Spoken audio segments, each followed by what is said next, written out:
반갑습니다. 요한복음 10장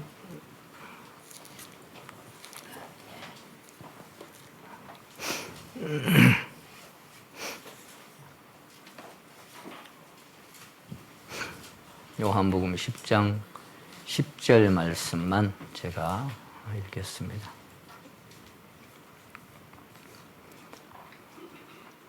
도적이 오는 것은 도적질하고 죽이고 멸망시키려는 것뿐이요 내가 온 것은 양으로 생명을 얻게 하고 더 풍성히 얻게 하려는 것이라. 아멘. 이 짤막한 한 말씀만 읽고 이 말씀 안에서 함께 주님의 진리를 이렇게 살펴보게 하셨습니다. 이 생명이 얻어진다, 생명을 얻었다. 이제 오늘 제목이 이렇게 그 생명의 증가라고 제목을 정하게 하셨는데요.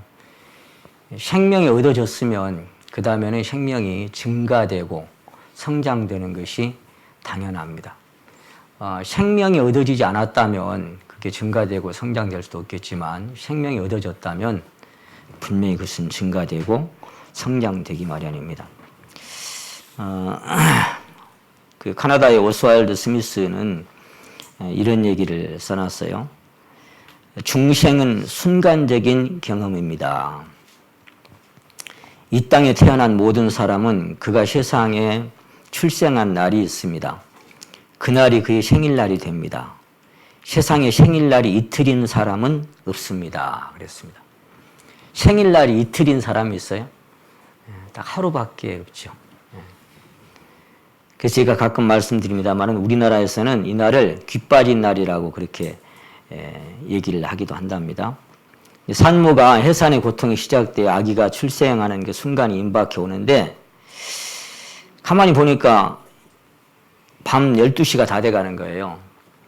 그러니까 이 아이를 생일날을 내일로 정할 것인가 오늘로 정할 것인가를 의사가 결정할 때 어떤 걸 가지고 결정하냐면 이 12시가 땡 하는 순간에 그 아이의 귀가 산모의 밖으로 몸 밖으로 나왔느냐 아직 귀가 안 나왔느냐에 따라서 12시 땡 하는 순간에 그 귀가 아직 산모의 몸 안에 있으면 내일이 생일날이 되는 거예요. 근데 땡 하는 순간에 이 아이의 귀가 산모의 몸 밖으로 나와버렸으면은 그날이 생일날이 되는 거예요. 그 생일날이 이틀인 사람은 아무도 없어요. 그래서 귀 빠진 날이라 그래요. 예, 그 귀가 빠져나왔으면 그때부터가 생일날인 거예요. 그래서 이 귀 빠진 날, 우리가 탄생한 날, 그 순간이 이 세상에 태어나는 첫날이 시작되는 날입니다. 그건 딱 단번에 주신 유다서 1장 3절에 보시면 성도에게 단번에 주신 믿음의 도를 이렇게 말씀하셨어요. 그러니까 뭐든지 선물로 받으면 이렇게 받는 순간이 있잖아요. 받는 순간이 딱 받으면 한 번 받으면 이게 내 것이 되는 거죠. 그래서 이 오스왈드 스미스는 중생은 순간적인 경험입니다. 그렇게 말하고 있습니다. 한 순간 딱 그 기억은 그 심령 안에 딱 인쳐져서 결코 없어지지 않지요. 제가 지난번에 말씀드렸습니다마는 영국의 요한 웨슬레는 1738년 5월 23일 밤 8시 45분에 거듭나고 이날을 골로새 1장 6절에 보시면 이 복음이 이미 너희에게 이름에 너희가 듣고 참으로 하나님의 은혜를 깨달은 날부터라고 말씀하십니다. 깨달은 날.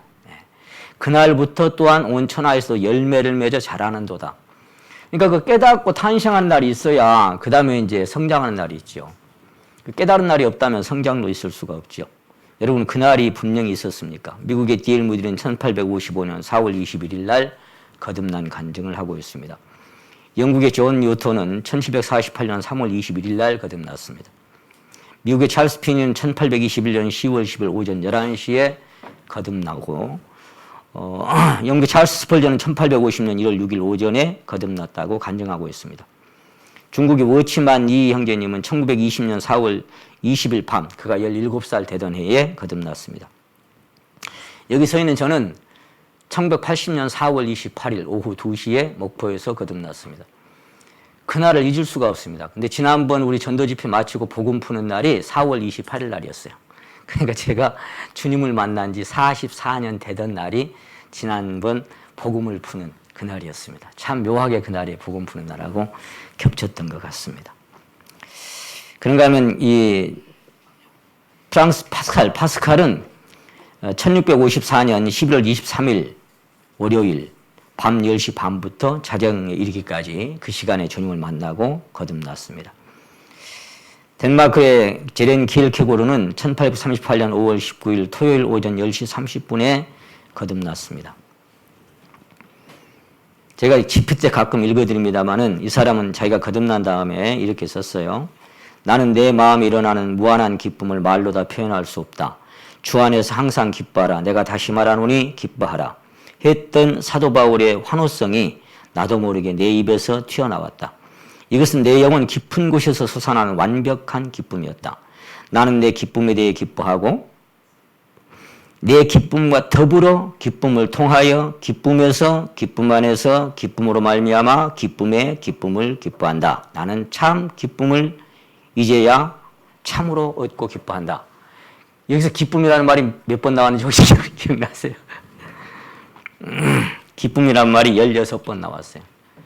거듭나는 순간을 참 어떻게 이렇게 표현했는지 모르겠어요. 나는 내 기쁨에 대하여 기뻐하고 내 기쁨과 더불어 기쁨을 통하여 기쁨에서 기쁨 안에서 기쁨으로 말미암아 기쁨에 기쁨을 내가 처음에 이 책을 읽다가요. 형님 그만 와서 뭐 딱 기쁘다 그러면 되지 뭘 이렇게 많이. 근데 정말 이것은 기쁘다 그 정도로만 끝나는 게 아니라 이 기쁜 마음 못 이겨서 온 세상에 전하노라. 기쁜 날 주 나의 죄 다 씻은 날. 그 기쁘고 기쁜 날. 교회를 다니는데 그런 날 있었습니까? 물어보면 그때가 내가 있었던가 없었던가 그렇게 해버리면 그게 참 성경과는 안 맞습니다. 분명히 그날이 있습니다. 그래서 만일 누가 아무것도 되지 못하고 된 줄로 생각하면 스스로 속고 있다. 그렇게도 말씀하고 있습니다. 내가 문인이 그랬기 때문에 문 안에 이렇게 문턱 안에 한 발 옮겨놓고 그 다음에 뒷발을 딱 옮겨버리면 이 방안이 되는 거고 아직 안 들어갔으면 밖이 되는 겁니다. 한 발을 걸치고 있는 그런 것이 아니라 분명히 내가 그리스도 안으로 들어가는 그 흔적이 있는 겁니다. 그 순간이. 혹시 연세가 많아서 뭐 치매가 온다거나 무슨 뭐 기억 상실증이 와서 그걸 잊어버린다고 할지라도 잊어버릴 수도 있어요. 그러나 그날은 분명히 있어요. 근데 잊어버릴지라도 보통 그렇잖아요. 기억 상실증이 걸려서 부모를 몰라봐도 부모는 그 자식을 알아요, 몰라요? 생명책에 딱 기록되어 있기 때문에 잊지 않습니다. 그건 걱정할 필요가 없지만 어쨌거나 누구나 한 번은 그 순간이 분명하게 있는 것입니다. 우리가 찬송가 중에 그 495장이 아까 내 영혼이 은총 입어 중한 죄짐 벗고 보니 그 벗고 보니 무거웠던 것이 딱 벗겨지는 순간이 내가 마음에 있는 거예요. 그 심령 안에 분명한 증거로 작용하고 있는 겁니다. 아까 우리가 221장 불렀죠. 나 가난 복지 귀한 성에 들어가려고 내 중한 짐을 벗어버렸네. 그 천리역정에 보면은 기독도가 이렇게 쭉 십자가 밑에 갈 때까지 무거운 쥐의 보따리를 막 메고 가잖아요. 이렇게 막 끙끙대고 이것 때문에 막 괴로워 죽겠는 거예요. 근데 십자가에서 딱 쳐다보는 순간 그게 딱 굴러 떨어져 버렸죠. 그런 것처럼 무거운 짐 벗는 순간이 누구에게나 한 번은 있는 것입니다. 210장에 보면 내 죄 사함 받고서 예수를 안 뒤 나의 모든 것 다 변했네. 그런 날이 있었냐고요. 지금 나의 가는 길 천국 길이요 주의 피로 내 죄를 씻었네.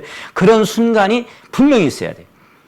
그래서 많은 사람 중에 교회에 다니는 사람은 많은데 분명히 거듭난 사람들은 또 그 중에 적어요. 그게 사실 좁은 현실입니다. 392장에 보면 예수의 피로 죄를 씻고 정결하게 되었네. 그런 대목이 있어요. 다 씻어버리고 정결하게 되는 순간이 있어요. 주의 말씀 받은 그날 참 기쁘고 복되도다. 그날 제가 수많은 사람들을 그동안 만나봤습니다만은 그런 그 분명한 기점이 없이 그냥 교회를 다니는 사람들 참 가짜가 많습니다. 주 예수 내 마음에 들어와 계신 후 변하여 새 사람 되고, 그 변하여 주님으로 인하여 새 사람 되는 그런 순간이 내 안에 있었냐 이 말이에요. 나 이제 주님의 새 생명 얻은 몸, 옛것은 지나고 새 사람이로다. 그리스도와 함께 십자가에 못 박아 처리되고 이제 그리스도 안에서 새로운 사람이라는 것을 내가 인식하고 믿어본 적이 분명히 있었느냐 그 말이에요. 그날이 되면 모든 만물을 보는 가치관이 달라져 버리죠. 예, 내가 사람들을 보는 가치관도 달라지고 세상 이 물질 세계를 보는 가치관 다 달라져 버리는 거예요. 산천도 초목도 새 것이 되었고 죄인도 원수도 친구로 변한다. 아우, 막 이렇게 아이고 저것들 했던 사람들이 내 자신을 한번 보고 나니까 아이고 돌은 고사하고 손가락도 들 수 없는 인생인 것을 발견하고 나니까 죄인도 원수도 친구로 아이고 그래요 그럴 수 있죠 이렇게 된다 그 말이에요. 근데 그런 자기 자신을 발견하지 못하고 거듭나지 못하면 맨날 저거는 예. 아직 자신을 발견하지 못한 사람이 되는 거예요. 구주의 십자가 보혈로 죄 씻음 받기를 원하네 항상 그러고만 있다가 그 다음 소절로 가면 딱 바뀌어버리죠. 내 죄를 씻으신 주 이름 찬송합시다.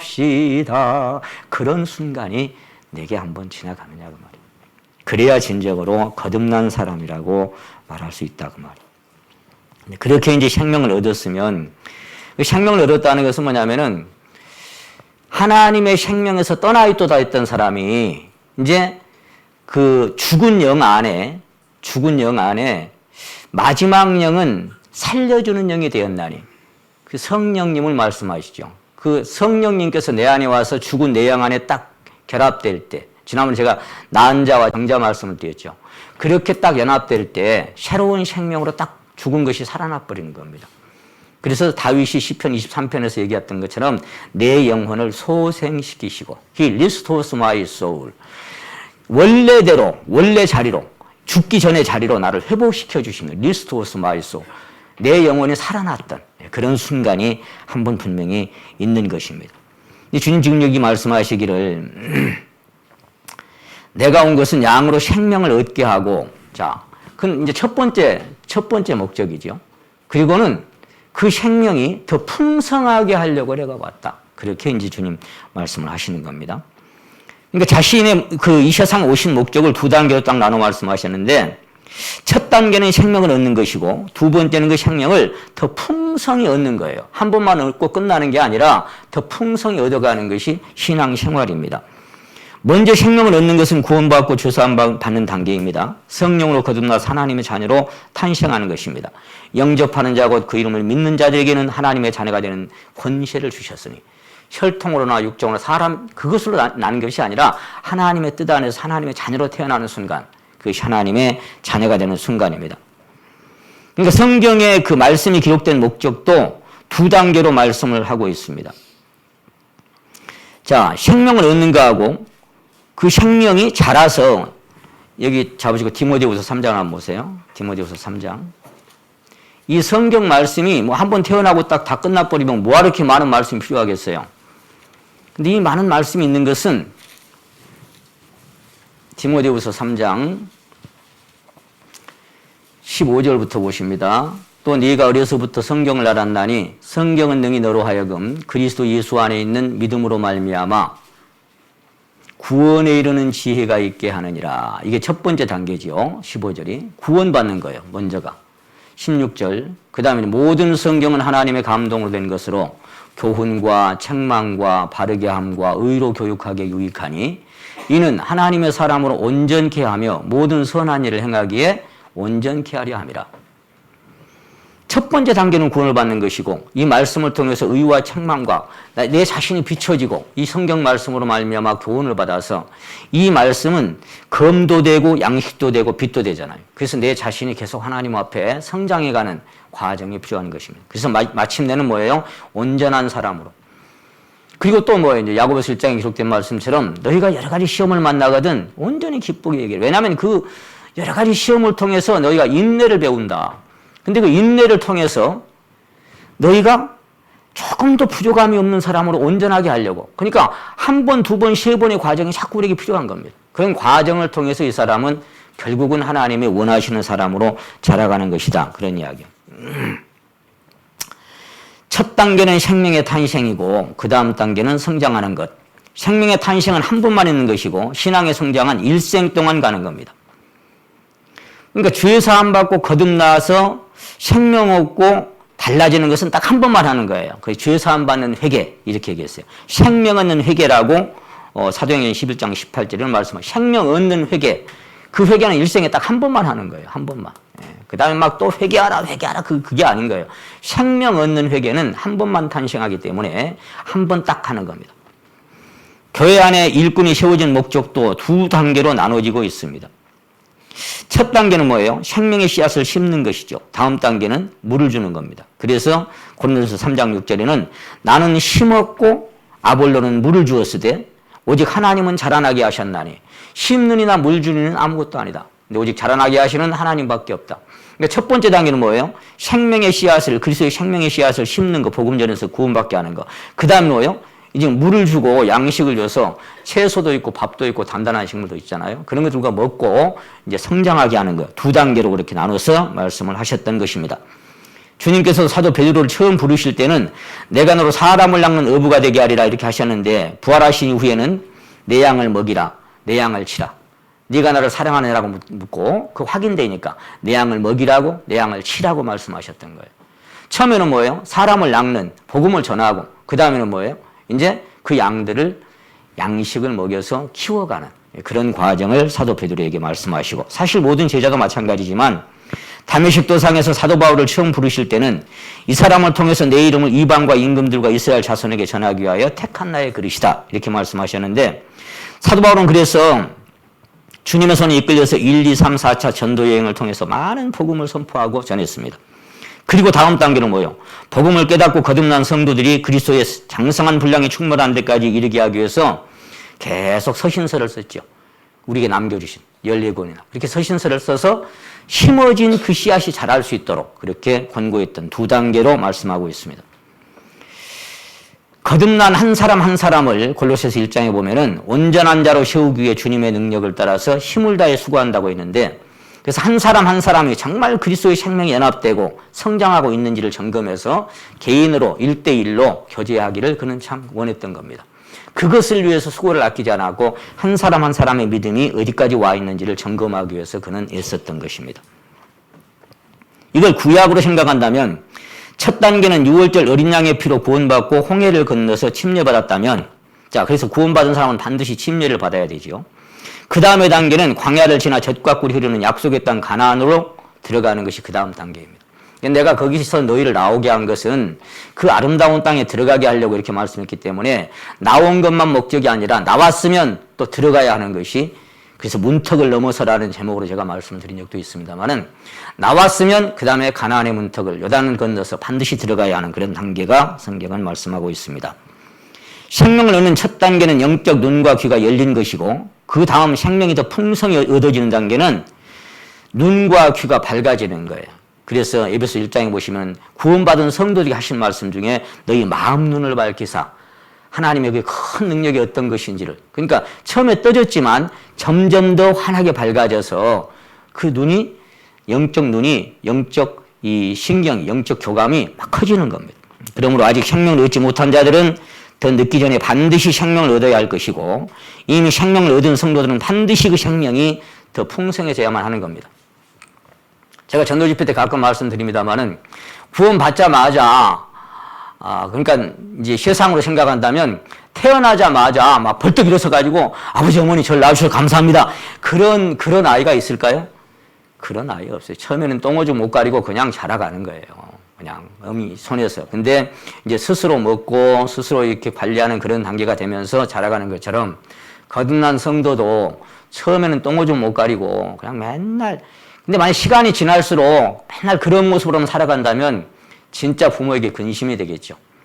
근데 점점 더 자라서 하나님의 일에 쓰여지고 그리스도의 형상으로 닮아가는 그것이 참 하나님이 기뻐하시는 모습으로 자라가는 것입니다. 생명을 얻는다는 것은 간단히 표현하자면 그리스도를 얻는 것인데 그리스도를 영접하는 것입니다. 그러니까 말하자면 죄 사함을 받으라 그러면 성령을 선물로 받으리니. 그러니까 죄 사함이 목적이 아니죠. 궁극적인 목적은 죄 사함을 받으라 그리하면 뭐예요? 그 다음에 성령께서 내 안에 오셔서 내 안에서 나와 함께 동행하시는 것이죠. 세상 끝날까지. 죄사함 받고 구원받고 거듭날 때 성령께서 내 심령 안에 임하셨습니다. 그래야 깨달아지는 거예요. 그런 다음에 성령의 충만함을 또 받으라고 말씀드렸기 때문에 성령이 내 안에 점점 더 커져가는 겁니다. 저는 이 거듭난 성도들이 자라가는 것에 대해서 신앙의 성장은 엄밀히 따지면 그리스도가 내 안에서 증가하는 것이다. 저는 그렇게 항상 믿고 생각합니다. 주님께서 오신 목적이 양으로 생명을 얻게 하고 더 풍성히 얻게 하시려고 오셨다면은 그 생명이 어떤 생명이냐 그 말이죠. 어떤 생명이 더 풍성해지는 거예요. 생명이 증가되는 거예요. 내 생명이 아니라 내 안에 오신 그리스도의 생명이 이제 내가 사는 것이 아니요. 오직 내 안에 그리스도께서 사신다고 하신 그 새로운 생명이 이렇게 자꾸만 나를 주장해 가면 내 뜻과 내 원함이 버려져요. 내 욕심, 내 생각, 내 이론이 그분에게 복종되어지고 이렇게 버려지는 삶이 진행이 되는 겁니다. 여전히 내 욕심, 내 고집, 내 원함을 가지고 제가 지난번에 어떤 성도하고 교제할 때 그랬어요. 백지를 갖고 왔냐 아니면 답을 써갖고 왔냐 내가 그렇게 물었어요. 구원받고 하나님의 종, 하나님의 자녀라고 하면서 여전히 백지를 갖고 오지 않고 뭘 써가지고 와. 지 답을 써가지고 와가지고 이렇게 되는데 어쩔 겁니까? 그걸 지우기 전에는 하나님도 쉬워지겠어요? 근데 끝까지 자기 답을 안 지워. 그리고 그 답을 관철시키려고 하고 그 답을 계속해서 고집하고 있어. 그럼 뭐가 되겠어요? 그럼 뭐 하나님께 물을 필요가 뭐 있어? 내 마음대로 해버리지. 백지를 가지고 하나님께 나올 때 하나님은 거기다가 자기가 원하는 답을 쓰는 겁니다. 내가 염려하며 계획하던 것 믿고 기도하며 주께 맡기고 나의 모든 소원 던져버리고 주의 뜻을 따라 살기 원하네. 나의 모든 소원 던져버릴 수 있습니까? 던져집니까? 그래서 여러분 이 생명을 얻는 것은 그 생명이 더 풍성케 된다고 하는 것은 그것을 경험해 가는 것입니다. 내 심령과 삶 속에서. 그것은 다른 말로 하면 성경 지식이 증가하고 봉사와 열심히 증가하고 규례나 규정을 더 잘 지키는 것이 성장이 아닙니다. 착각하지 마세요. 성경을 막 여기 찾고 저기 찾고 잘 알아. 그럼 그 사람이 생명이 성장한 사람일까요? 그렇지 않아요. 성경을 아무리 많이 알고 많이 지식을 갖고 있고 근데 성경 뭐라 그래요? 지식은 교만하게 만드는 거예요. 그리고는 그 성경 지식을 막 암송하고 해도 그 안에 생명이 자라지 아니하면 여전히 자아가 자기 자존이 내 안에 이 신성 불가침이라고 하는 재단이라고 하는 자존이라고 하는 게 딱 쌓여 있어요. 결코 굴복이 안 되죠. 안 돼. 그는 성경 지식을 아는 거지 자기 자신이 무너지고 꺾여진 적이 없어요. 그러면 그대로 하나님 앞에 어린아이로 남아있는 겁니다. 그래서 다시 말씀드립니다. 성경 지식이 증가하고 봉사와 열심히 증가하고 규례나 규정을 더 잘 지키는 것이 신앙의 성장이 아닙니다. 오랫동안 말씀 듣고 막 말씀 배우고 읽고 해도 여전히 그대로 자기가 살아있는 사람들이 있어요. 조금도 변하지 않아. 변함을 느낄 수가 없어. 그대로예요. 전혀 변함이 없어. 오랜 세월이 지나도. 그게 성장일까요? 성장의 핵심은 그 사람 안에 그리스도의 생명이 확장되고 증가하는 것입니다. 내 안에 그리스도가 증가되기 위해서는 내 자신이 감소되어 가는 겁니다. 내가 쇠할 때 그리스도께서 흥하게 되고 내가 죽을 때 그리스도께서 사는 것입니다.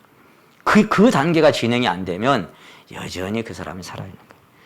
내 안에 그리스도의 생명이 50이면 나머지 50은 내 자신이고 그리스도가 내 안에서 70으로 증가되게 되려면 나는 30으로 감소돼야 되고, 그리스도가 만약에 90이 되려면 그 생명이 그렇게 증가되려면 나는 10으로 감소돼야 되는 거예요. 그것이 성장인 거예요. 내게 사는 것이 그리스도니 죽는 것도 유익하다. 그렇게 사도 바울이 간증했던 것은 내가 감소되는 곳에 그리스도가 밀려 들어와서 새롭게 증가되는 겁니다. 그래서 성경은 자기 목숨을 얻은 자는 잃을 것이요 나를 위하여 자기 목숨을 잃은 자는 얻을 것이다. 잃어지면 얻어지고 버려지면 주시는 것입니다. 그 원리가 있는 거예요. 근데 전혀 세월이 지나도 똑같아. 내 고집, 내 생각, 내 욕심 그대로 갖고 있어. 그러면서 주님이 어떻게 살아요? 그 안에서. 잃은 만큼 얻어지고 비운 만큼 채워지는 원리가 적용되는 것이 생명의 원칙입니다. 그러므로 더 많이 얻기 위해서는 더 많이 이루어져야 하고 더 많이 채워지려면 더 많이 비워져야 합니다. 내가 여기에 이렇게 가득 채워져 있으면 다른 것이 들어와서 채워질 수가 없어요. 이게 비워질수록, 자, 제가 아까 그랬죠. 50으로 비워지면 나머지 50이 들어오고, 내가 30으로 비워지면 70이 나머지가 들어오는 거예요. 그게 원리예요. 비워진 만큼 채워지는 거예요.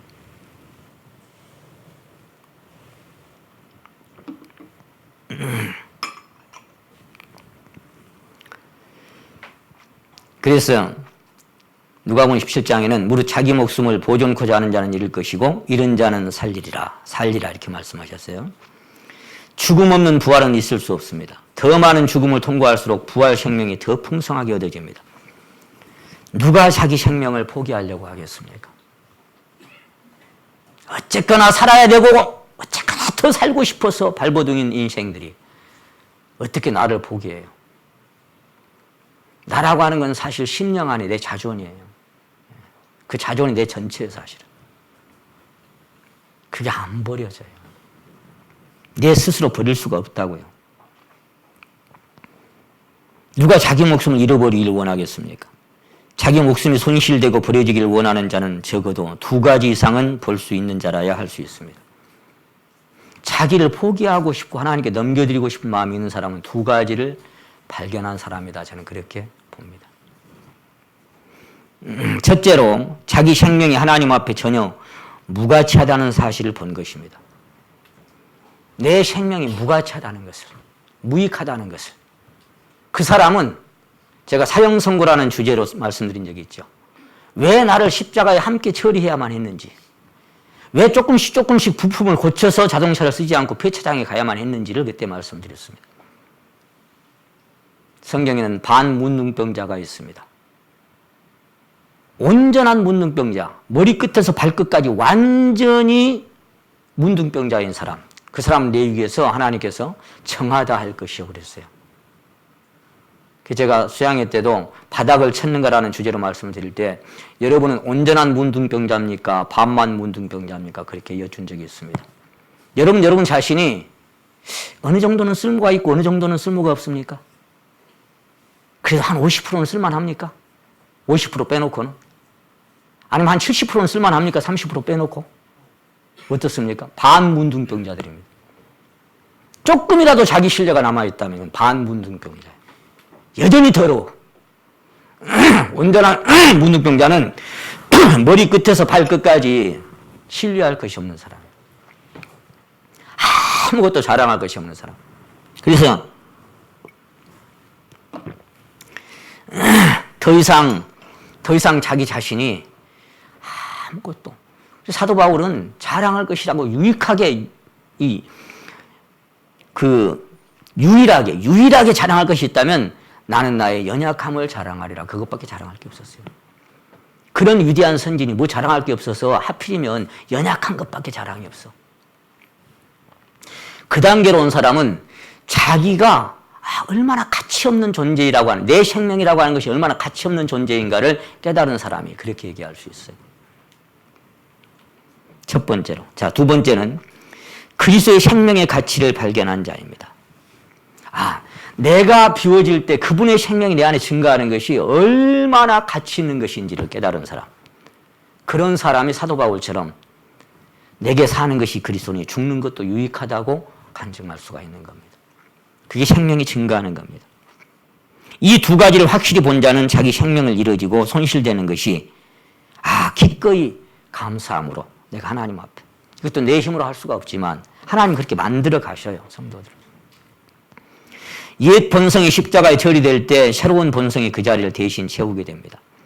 자기 성질이나 기질이 죽음에 넘겨질 때, 그리스도의 성품이 그 자리에 나타나게 되는 것입니다. 날마다 부인되고 날마다 처리되면 날마다 새롭게 되고 날마다 증가되고 확장됩니다. 새 것을 얻기 위해서는 옛 것이 버려져야 되고 하늘의 것을 얻기 위해서는 땅의 것이 처리되어야 합니다. 그게 원리입니다. 제가 전에도 한 말씀 드렸습니다만 아름다운 꽃송이는 씨앗을 얻기 위해서 자기를 버리고 유유히 흐르는 강물은 바다를 얻기 위해서 자기를 포기한다 했습니다. 그리스도를 더 얻기 위해서 내게 있는 것을 배설물로 여기는 사람, 이것이 성장입니다. 여러분, 생명의 증가를 얘기할 때 제가 여기 이 작은 노트는 제가 이게 시나 이런 것들을 써놓은 것들인데요. 언젠가 제가 한번 이걸 읽어드린 기억이 납니다만은, 너를 알고 난 후 어떤 날은 내 마음을 온통 다 네가 가져버린 때도 있었다.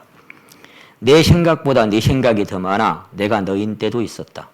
비울래야 비울 수 없어 오히려 가득해지는 그리움, 버릴래야 버릴 수 없어 안으로만 자라난 그리움, 아무리 불러도 울리지 않는 음성, 아무리 내밀어도 닿지 않은 손길, 내 안에서 나보다 더 커버린 나라는 또 다른 너는, 이렇게 표현하는 시가 있어요. 얼마나 사랑했으면 이렇게 표현을 했겠어요.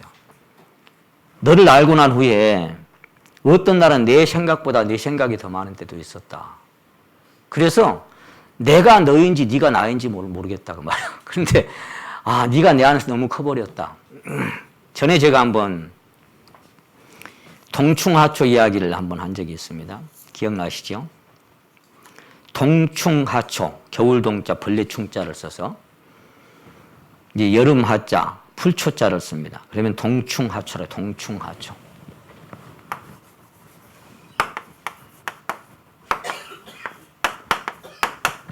자, 이 동충하초라고 하는 것. 겨울에는 벌레인데 여름에는 풀이 되는 것. 묘하죠. 자, 이 동충하초라는 건 뭐냐면은 겨울에는 곤충이나 애벌레인데 여름에는 식물로 변하는 묘한 약초랍니다. 이게 한 400여 종류가 되는데 그중에 최상급의 이 동충하초는 박쥐나방 동충하초랍니다. 자, 이건 어떻게 해서 형성이 되냐면 해발 약 4,500m 이렇게 높은 산 위에 이 안에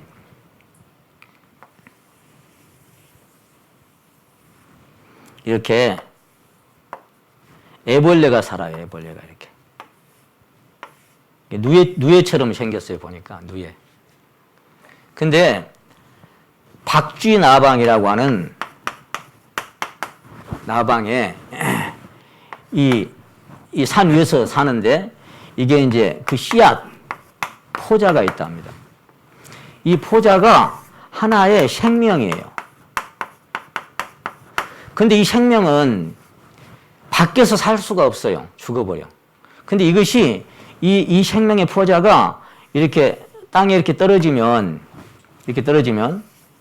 이게 빗물을 타고 안으로 이렇게 스며든답니다. 이렇게 스며드는데 이 누에 같이 생긴 이것이 이렇게 살아가는데 이 안에 가가지고 딱 자리를 잡아요. 이 안에 스며들어가지고 파고 들어가가지고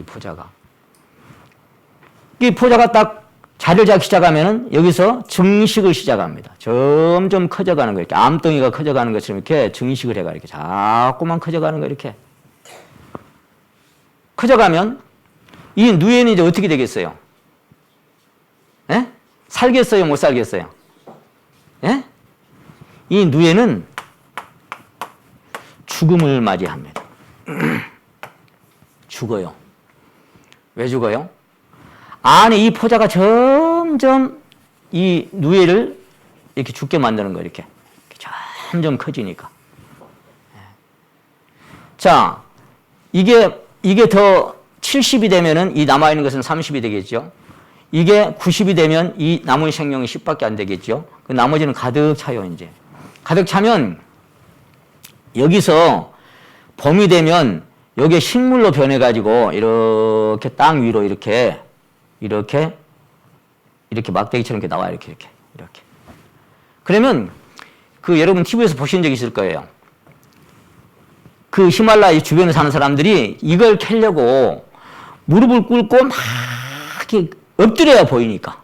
엎드려서 이렇게 막 찾아요. 그러다가 이거 하나를 딱 발견해요. 여기 딱 올라와 있는 거를. 그러면은 거기를 탁 찍어가지고 하면은 요게 딱 나오는 거예요. 요게. 그래서 동충하초. 요게 딱 나오는데, 요걸 보니까 이 최상급 박쥐나방 동충하초는 황금보다 더 비싸다 합니다.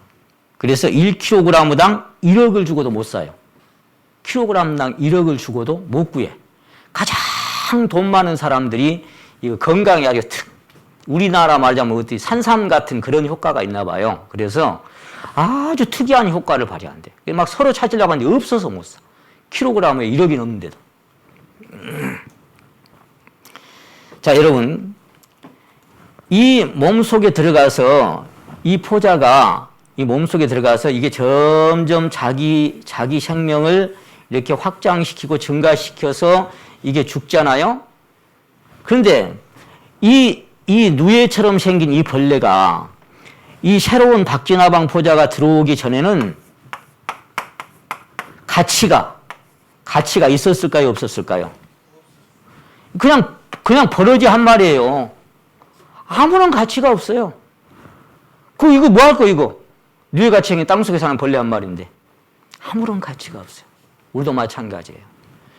주님의 이 거룩한 생명이 내 안에 들어와서 내게 증식을 시작하기 전에는 나는 아무런 가치도 없습니다. 무슨 가치가 있어요? 그 성경은 동충하초가 나오든지 말든지 난 잘난다 그러는 분이 많아요. 지금 에어컨 바람은 선선하고 뭔 말인지 알아듣도 못하겠다.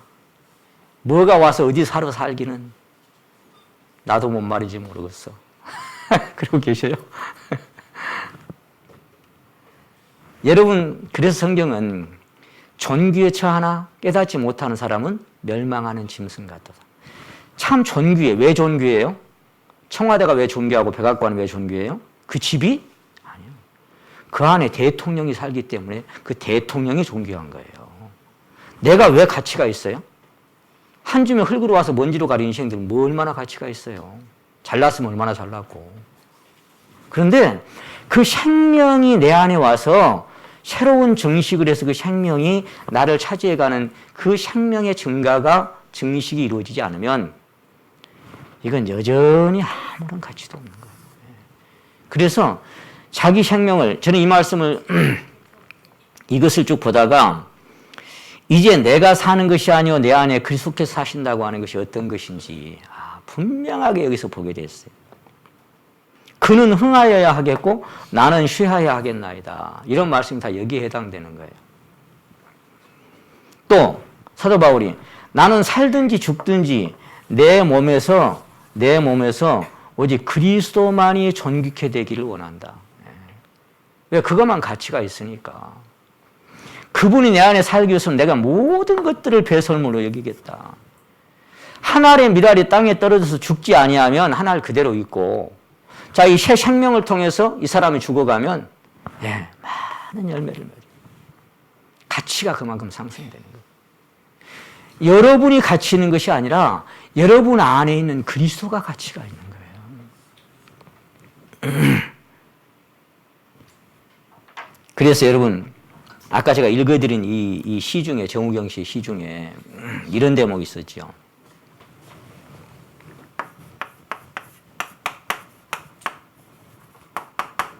내 속에서 나보다 더 커버린 너는 그랬죠. 참 이 말씀이 딱 이 시기절이 생각나더라고요. 그래서 내가 갖고 올라왔어요.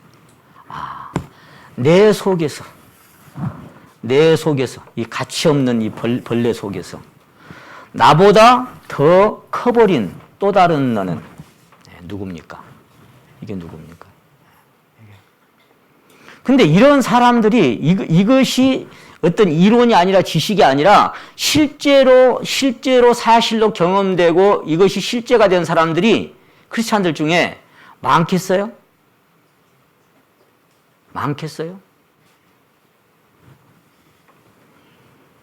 가나안 땅 12정탐꾼 중에 겨우 2사람이었고 200만 명 중에 딱 2사람이었어요. 여러분 그렇게 많지 않아요. 이게 뭔지 알아듣는 사람들이. 그래서 이것이 어떤 것인지를 이렇게 발견한 사람들은 이 발견된 사람들 안에서의 교제가 굉장히 귀하게 여겨요. 예. 이 교제를 하면 막 마음이 뜨거워지니까. 그 안에 그리스도가 얼마나. 그래서 보세요. 저는 그렇게 생각했어요. 마리아가 자기 안에 어떤 생명을 잉태했죠. 나 아직 처녀인데? 근데 말씀으로 성령으로 잉태를 했어요. 하고 났는데 계집종에게 이루어지이다 말씀대로. 그러고 났는데 기가 막힌 거예요. 근데 무슨 말을 동시에 들었어요? 내 친척 엘리사벳도 잉태치 못했는데 너와 똑같이 잉태를 했다 그런 거예요. 예. 그러니까 누구 찾아갔다고요? 빨리 일어나서 그랬죠. 빨리 일어나서. 왜 그래요? 막 마음이 끌리는 거예요. 서로가 끌리는 거예요. 뭐 때문에? 이 안에 가진 또 다른 생명 때문에. 똑같이 가진 생명 때문에. 자, 우리의 사귐은 이 혈육의 사귐이 아닙니다. 그런 사귐은 세상에도 기모임도 많고요. 얼마든지 많아요. 우리의 사귐은 아버지와 아들과 함께한 사귐이라고 말씀하세요. 함께. 그것이 성령의 교통이고 교감이죠. 그래서 시골로 막 쫓아갔어. 엘리사벳 안에 생명이 있어. 세례 요한이 6개월 먼저 잉태됐잖아요. 그러면 여기서 마리아가 와가지고 딱 인사를 할 때 이 엘리사벳이 뭐라 그랬어요? 내 주의 모친이 내게 와서 인사를 할 때 내 안에 있는 이 생명이 아기가 기뻐서 막 춤춘다 그랬어요. 기뻐서 요동을 한다 그랬어요. 왜 그랬겠어요? 2사람만 만났다면 뭐 그리 좋아. 근데 그 안에 잉태된 생명끼리 만난 거예요. 이 생명끼리. 그래서 얼마 동안 같이 있었어요? 거기 가가지고 3개월 동안 뭐 했겠어요? 2사람이. 누구 얘기했겠어요? 내 안에 있는 그 생명력이 한 거예요. 누가 가서 교제하라고 얘기했어요? 뭐 하라고 가르쳐 줬어요? 우리가 정말 주님을 만나고 나면 뭐 교회 가거라 저는 지금 생각해 보면요. 정말 시간만 나면 성도들한테 가고 싶어. 왜? 한마디라도 배우고 싶고 막 듣고 싶고. 여러분 이것이 진정한 교제고 이것이 진정한 교통이에요. 교통. 아버지 사울하고 다윗하고 이야기하고 있어. 그 왕자 요나단은 함께 같이 식사 한번 해본 적도 없어요. 불면식이라 생전 처음 본 사람이라. 근데 얘기한 걸 듣고서 어째요? 서로 마음이 뜨겁게 교통돼 버렸죠. 그럼 그때부터 여인의 사랑보다 더 뜨거운 사랑이 그 안에 싹 텄던 거는 뭐예요? 그 안에 서로 가진 그 믿음 때문에 하나가 된 거예요. 우리가 이런 원리가 억지로 되는 게 아니라고요. 억지로. 교회 가자고 하는데 아이고 뭐 시간도 없는데 뭐 피곤한데 일이 바빠서 저도 그래서 저기 자녀들 때문에 많이 속상해요. 야 아닌데 사실은 그런 마음이 이 동하지도 않고 이렇게 움직이도 않는데 막 가자 해서 왔다고 합시다. 언제 끝나? 그 생각밖에 안 들어요. 사실은 그렇잖아요. 여러분, 사랑이 싹 트면 같이 있고 싶은 거예요. 그 사랑 때문에 늘 함께 있고 싶은 거예요. 또 만나고 싶고 같이 있고 싶고 같이 만나면 헤어지고 싶지 않고. 그게 초대교였죠. 맨날 모여 살았죠. 네 것 내 것도 없이 다 내어놓고 그냥 함께 먹고 살았어요. 아나니아 삽비라 빼고. 지금 그렇게 하자면 아마 다 도망갈걸? 몰라. 통장에 돈 없는 사람은 남아있을란가? 여러분. 그래서 이게 얼마나 멀리 와버는지 몰라, 우리가 지금. 초대교부터 시작해가지고. 에베소, 성호나, 버가모, 두아디라, 사대, 빌라델비아, 라오디게아. 이 라오디게아 마지막 교회 뜨겁지도 않고 차지도 않은 사람들의 사랑이 식어지라고 하는 이 자리까지 지금 우리 왔어요. 그리고 이제 동시에 주님 올 때로 다 됐어요. 우리는 언제 그런 사랑 한번 나누고 갈까? 언제 그런 사랑 한번 나눠보고 갈까? 그냥 한번 왔다가 수요 예배 잠깐 오고 주일 예배 참석하는 게 신앙입니까? 정말 그분의 사랑이 내 안에서 증가되고 증식되고 있습니까? 그러니까 이런 이야기들이 무슨 이야기인지 이해도 안 가고 경험도 안 돼. 죄송합니다. 이렇게 표현해서. 다는 아니겠지만.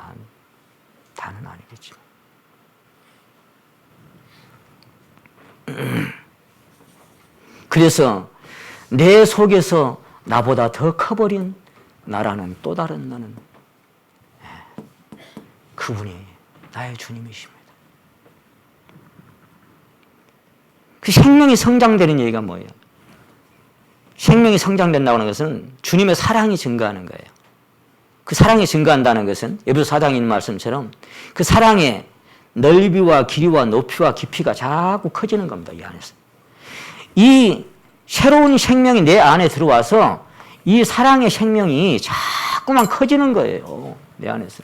그 넓이와 길이와 높이와 깊이가 자꾸만 커져 이렇게 커져서 결국은 이 사람을 차지해. 그런데 완전히 다 차지하는 사람은 없어. 그가 나를 단련하신 내가 정금같이 나오라고 그랬는데 항상 정금이 어쩐다 그랬어요? 99.99라든지 아니면 또 9자가 하나 더 붙으면 가치가 더 순도가 더한다 그랬죠. 근데 왜 100%짜리 금이 없냐고요? 100%짜리가. 예? 그런 건 없어. 9자가 하나 더 붙냐 덜 붙냐에 따라 순도가 좀 더하고 덜할 뿐이에요. 누구는 이 세상에 사는 동안에 이제 됐으니까 하산해라 그런 사람은 있을 수가 없어요. 그런 날은 언제냐면 고린도서 15장에 이 썩을 것이 썩지 아니할 것을 입고 죽을 것이 죽지 아니함을 입고 이 육의 몸이 신령한 몸을 입고 약한 몸이 강한 것으로 변할 때 부활 때 그때 백이 되는 거예요. 그때. 예. 그러기 전에는 프로테지가 다 달라. 믿음도 다르고. 그럴 수밖에 없어요. 그래서 이 안에서 주님의 사랑이 증가되고 그렇게 넓이와 길이와 높이와 깊이가 증가되는 거예요. 그럼 뭐예요? 그렇게 증가된다고 하는 것은 다른 말로 하면은 성전 문에서 에스겔 기록한 말씀처럼 성전 문에서 흘러나오는 물이 조금씩 높아져 가지고 발목에서 무릎으로 무릎에서 허리로 더 깊어져 보니까 어째요? 내 마음대로 못 살아 이제. 예. 수영할 물도 아니라 그랬죠. 그때가 뭐예요? 부평초라 그랬죠. 뿌리는 있지만 어디도 뿌리를 내릴 수가 없어. 어디를 가도 이 세상은 나그네 길 나는 다만 나그네. 그냥 나그네로 사는 거예요. 나그네는 뭐예요? 정체되어 있는 사람이 아니에요. 어딘가로 흘러가는 사람이에요. 어딘가. 강바람에 두둥실 길을 잃은 저 구름아. 두둥실 바람 따라가는 거죠. 너는 알리라 내 갈 길을 나그네 떠나갈 길을. 아까 뭐예요? 부평초가. 자, 무릎이 올라오고 더 올라왔어. 내 마음대로 못 살아. 그게 누구의 삶이냐? 젊었을 때는 네가 스스로 띠띠고 네 마음대로 다녔지만 늙어서는 남이 네게 띠띠우고 네가 알지 못하는 길로 걸어갈 것이다. 내 마음대로 못 살아. 내 원하는 대로 못 살아. 그래서 그분의 뜻이 이끌려 그냥 사는 거예요. 그분의 뜻에 이끌려 사니까 내일 일은 난 몰라요. 아무것도 몰라. 어떻게 될지. 장래일도 몰라요. 불행이나 요행함도 내 뜻대로 못해요. 안 돼. 내 마음대로 살 줄 알아요. 하나님께 잡히면 그분이 나를 차지해 가는데. 그래서 신앙의 성장이라고 하는 것은 은혜가 그 안에서 증가되는 것입니다. 사랑이 증가되는 것입니다. 이 사랑이 그 안에서 계속해서 증가가 되니까 사도 바울이 어쨌어요? 그리스도의 사랑이 나를 강권하시는구나. 강권하다 그 말이 억지로 끌고 간다 그 말이에요. 사랑의 포로가 되는 거예요. 끌려가는 거예요. 사랑의 포로가 돼야 신앙은 억지가 안 되는 거예요. 사랑이 근간이 되고 사랑의 포로가 되면 아까운 게 없어요. 그게 사랑이에요. 시간도 없는데, 피곤한데, 뭐하는데, 이게 될까요? 사랑하면 자원하는 심령이 되는 거예요. 우리 신앙이 그렇게 되기를 주님 원하기 때문에 우리 안에 그 사랑의 길이와 높이가 자꾸만 충만해지기를 원하는 거예요. 이게 오늘 이 설교 주제처럼 생명이 증가하는 거예요. 증식하는 거예요. 이렇게 가기를 하나님은 원하시고 우리를 구원하셨어요.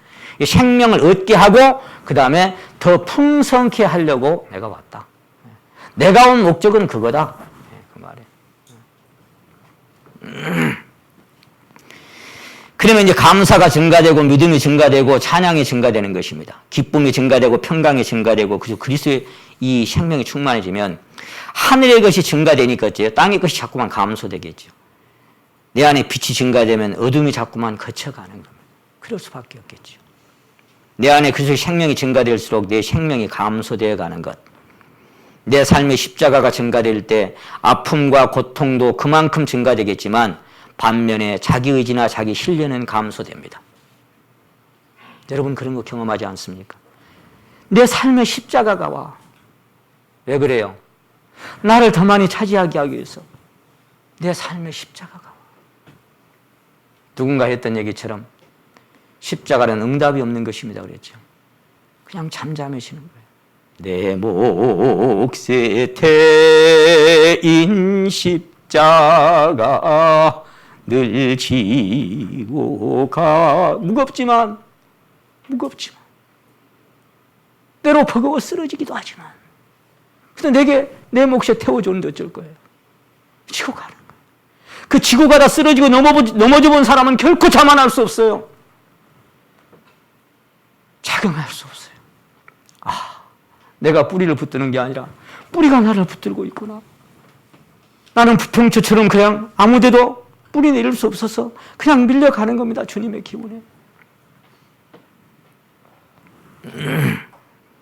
신앙의 길에서 겪어야 하는 시련과 고난과 상처와 눈물이 증가되어질수록 자기 지혜나 자기 힘으로 무엇인가 할 수 있을 것처럼 착각했던 자만과 교만도 감소하게 됩니다. 신앙이란 그런 겁니다. 다시 한 번 말씀드릴게요. 신앙의 길에서 겪어야 하는 시련과 고난과 상처와 눈물이 증가되면 증가될수록 자기 지혜와 자기 힘으로 무엇인가 할 수 있을 것처럼 착각했던 자만과 교만이 감소됩니다. 내가 이렇게 연약한 인생이었구나. 내 진짜 내 힘으로 아무것도 할 수가 없구나. 그걸 알아요. 그러나 이 원리가 적용되는 것은 주님이 그렇게 해가시는 것이 내가 스스로 할 수도 없는 거예요. 그래서 성경은 네 명철을 돌리지 말고 스스로 지혜롭게 생각도 하지 마라 그랬잖아요. 네가 뭘 할 수 있는데 그런 거죠. 나를 떠나서 너희가 아무것도 할 수 없다고 말씀하신 주님은 그 말씀의 실체가 무엇인지 철저하게 깨닫게 하시고 경험하게 하십니다. 두 손 두 발 다 들게 하십니다. 전부여 의지 없어서 손 들고 옵니다. 손 든다는 건 뭐예요? 항복이에요. 하나님, 내 뜻대로 내 온대로 되는 게 없습니다.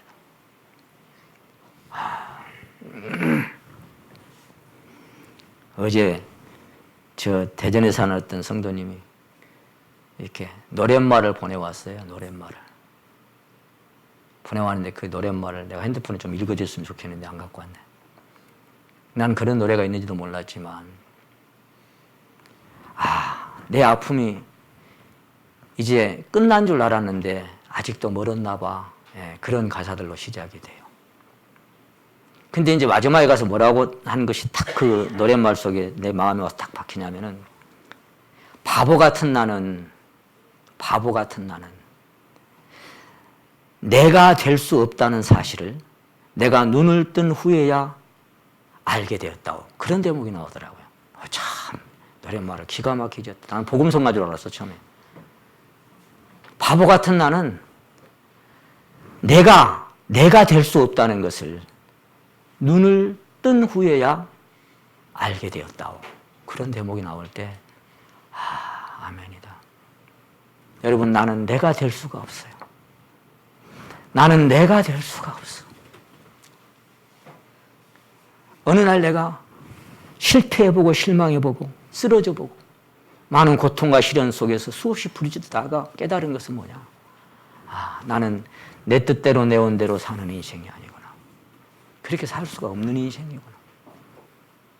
그래서 아무리 맡기라고 막 하나님께 맡기라고 네 짐을 맡기라고 네 길을 맡기라고 네 염려를 맡기라고 해도 뭐 맡긴다 한다고 딱 맡겨져 버리던가요? 우리 신앙이? 안 그래요. 두 손 두 발 다 들고 안 된다는 것을 내가 얼마나 연약한 존재인 것을 깨달을 때 비로소 이렇게 포기되어지는 순간이 와요. 그럴 때 비로소 맡긴다는 게 뭔지 알지. 내가 맡겨야지 한다고 맡겨져 버려요. 제가 옛날에 그런 말씀 드렸죠. 맡긴다는 건 뭐예요? 뒤를 돌아보지 않는다 그랬죠. 시골 가서 부모님이 우리 현엄마도 오늘 뭐 엄마 아빠 뵌다고 이제 오늘 많이 가셔서 자리가 좀 텅 비어요. 시골 내려가죠. 이제 아마 오늘 저녁에나 올라올란가 모르겠네. 시골 부모님이 이제 이렇게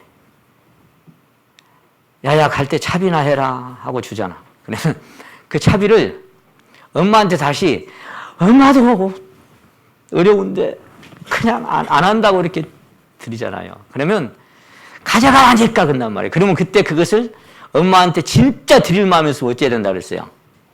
봉투를 딱 엄마 앞에 던져버리고 내가 뒤를 안 돌아봐 버리는 거예요. 그러면 엄마가 할 수 없이 주워가. 그런데 가다가 딱 돌아보면 엄마는 가버려. 내가 본 줄 알고.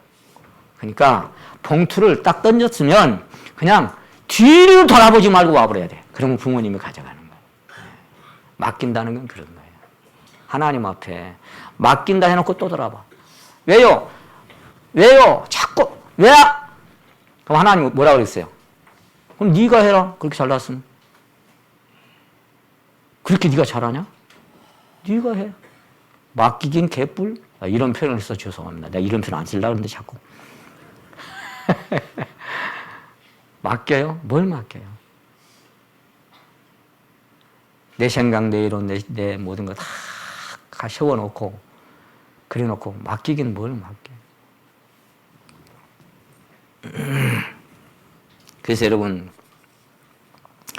나를 떠나서 너희가 아무것도 할 수 없다고 하신 주님은 그 말씀의 실체가 무엇인지를 철저하게 경험하게 하십니다. 구원받고 죄사함받고 거듭난 것은 값없이 은혜로 거저 받았는데 값없이 아무것도 없잖아요. 그때부터 이제 어떻게 생각하냐면 이제 구원 받았으니까 내가 주님을 위해서 무엇인가를 열심히 또 해보려고 그래요. 주님을 위해서 열심히. 그 말이 뭔 말이에요? 근데 주님 뭐라 그래요? 나를 위하여 네 목숨을 잃으면 그랬죠. 나를 위한다는 게 뭔지 알아? 나를 위한다는 게 나를 위하여 네 목숨을 잃으면 나를 위하여 열심히 해라 그게 아니고 네 안에 내가 살고 내가 너를 통해 살 테니까 너희 속에서 착한 일을 시작하신 이가 그래서 예수의 날까지 이루어 가실 테니까 내가 지금부터 주님을 위하여 뭔가 열심히 되던가요? 뭘 열심히? 그래서 그때부터 이제 구원받았으니 자기가 주님을 위해 무엇인가 열심히 해보겠다고 결심하고 다짐합니다. 성경도 그렇게 가르치는 것이 많이 있잖아요. 예를 들면 선한 일을 위하여 열심을 내게 한다든지 견고하며 흔들리지 말며 열심을 품고 주님을 섬기라든지 게으르지 말고 부지런하여 열심히 주님을 섬기라든지 이런 말씀이 많이 있어요. 근데 그 열심은 누구의 열심일까요?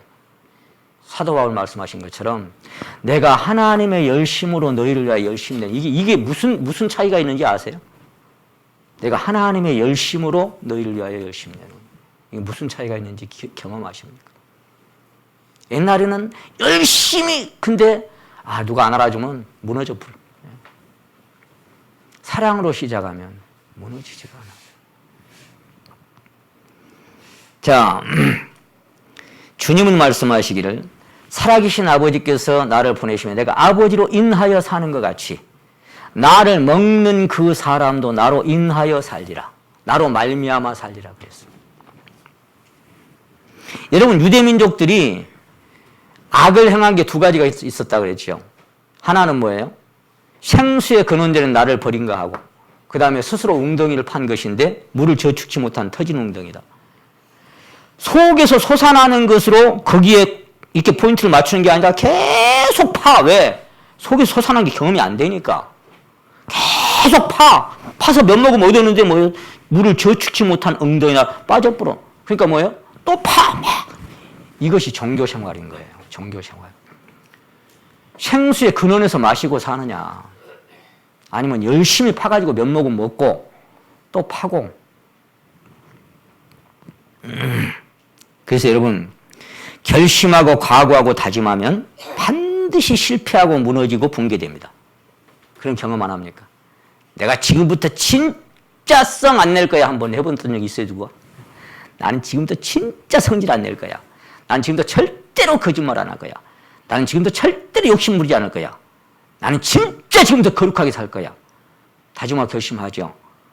구원받은 지 수십 년이 지난 이후에 사도 바울이 로마서 7장에 갑니다. 나는 내 속에 깨끗한 것이, 선한 것이 거하지 아니하는 것을 내가 아는 바라. 내 속에. 수년이 지난 이후에 그런 분도. 여러분, 그래서 결심하고 각오하고 다짐하면 반드시 실패하고 무너지게 만듭니다.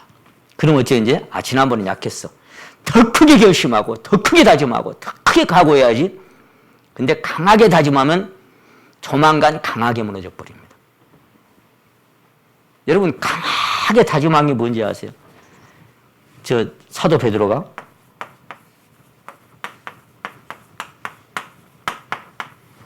죽을지언정 이 말 속에는 어마어마한 각오가 들어있어요. 이게 보통 말이 아니에요.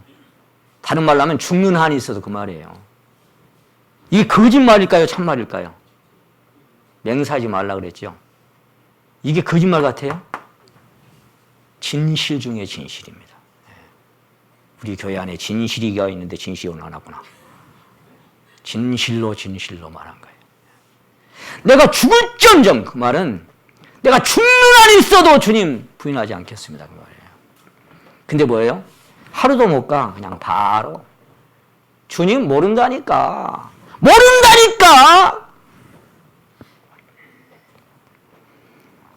강하게 다짐하면 강하게 무너집니다. 저는 요즘 우리 박근경 교님이 자주 좋아했던 찬양을 혼자 가만히 들어볼 때가 참 많아요. 발걸음은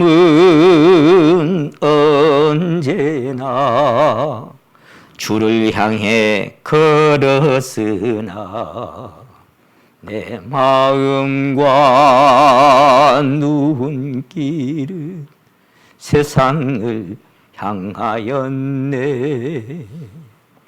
참 그 찬양이 우리 신앙의 길을 가다가 한 번쯤 다 경험하는 그런 마음들.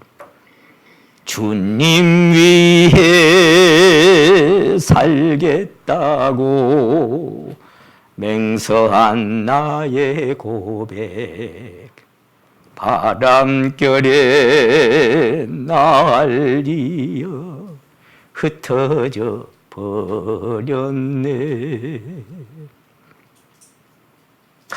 주님을 위해서 막 죽을 것처럼 이 베드로처럼 죽을지언정 내가 제가 의지가 상당히 강합니다. 주님 뜻대로 살기로 했네. 주님 뜻대로 살기로 했네. 주님 뜻대로 살기로 했네. 뒤돌아서지 않겠네. 마지막 절이 좋아서 맨날 주님만 사랑하기로 했네. 주님만 사랑하기로 했네. 주님만 사랑하기로 했네. 뒤돌아서지 않겠네.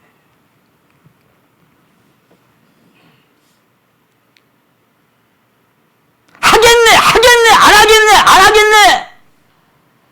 그게 신앙인 줄 알았어요, 저도. 그게 아니더라고요.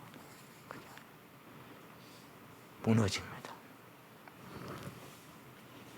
무너지고 실패하고 그리고 죽을지언정 해봤자 며칠 못 갑니다. 그게 우리 인생입니다. 그래서 다만 마칩시다. 우리 안에 오늘 제목처럼 그분이 오셔서 그 사랑의 생명이, 그 은혜와 사랑이 증가되고 증식되고 확장되고 깊어지는 그런 신앙으로, 그래서 억지가 아니라 자원하는 마음으로, 하나님 사랑함으로 기쁨으로 주님 섬기다가 우리 주님 앞에 설 수 있기를 간절히 소망합니다. 고린도전서